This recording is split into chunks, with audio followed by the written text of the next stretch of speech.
The Count of Monte Cristo. This is my favorite book I have ever read. Who is the author? The author is Alexander Dumas. I read this book about 3 years ago. It was one of the most fascinating stories I've ever had the pleasure of reading. I've read quite a few books too. Probably about, well, I shouldn't say quite a few. Give or take 200. For some people, that's a very small amount, and for others, that is a lot. The Count of Monte Cristo is a classic. It's an old book. It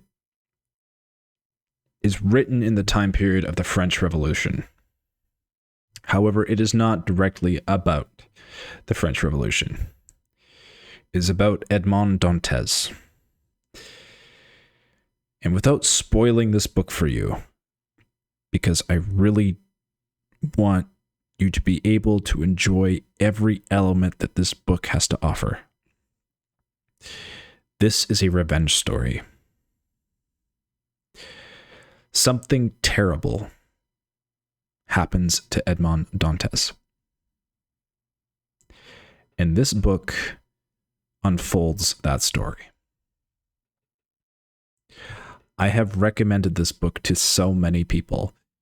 If there is any book I will recommend to anyone that I have ever read, it is The Count of Monte Cristo. It's about a 50-hour read on Audible. So if you're doing it by visually reading the book by hand, it's probably give or take around that many hours as well. There's about roughly 50 characters in the book. And following along is relatively easy, though I would recommend using, I believe it's Spark Notes, which gives a summary of the chapter after the end of the chapter. This will help you stay on top of exactly who is who and what is happening. It can be a little bit difficult sometimes when you're reading a new book to remember who did what, and having the Spark Notes to give you a little summary after you read each chapter can be incredibly helpful to stay on top of what is happening in the book and how it unfolds. There was a movie that was made, The Count of Monte Cristo. I believe it's about a 2-hour long movie. It's really good, really fun movie. I love it. You can totally watch it.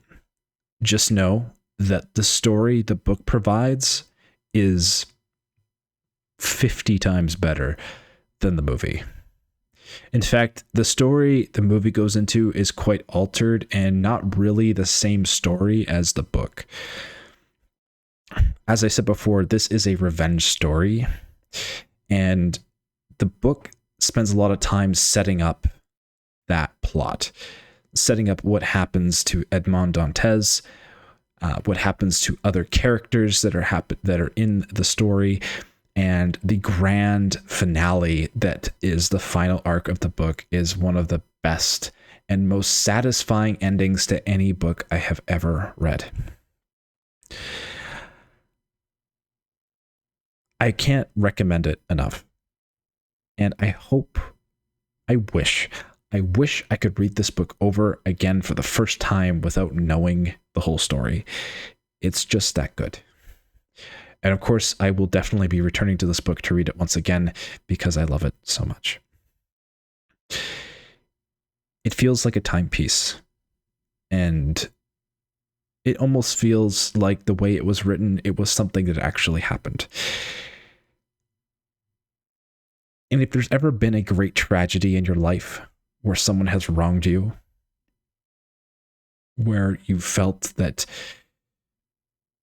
it was so terrible or it was so difficult that you wanted to take revenge, even in the slightest of things, this book relates to that so well. It is a cathartic read. I can't recommend it enough. And I hope you give yourself the experience of reading this phenomenal story, because it is so worth it. And so many people would enjoy it. Thank you.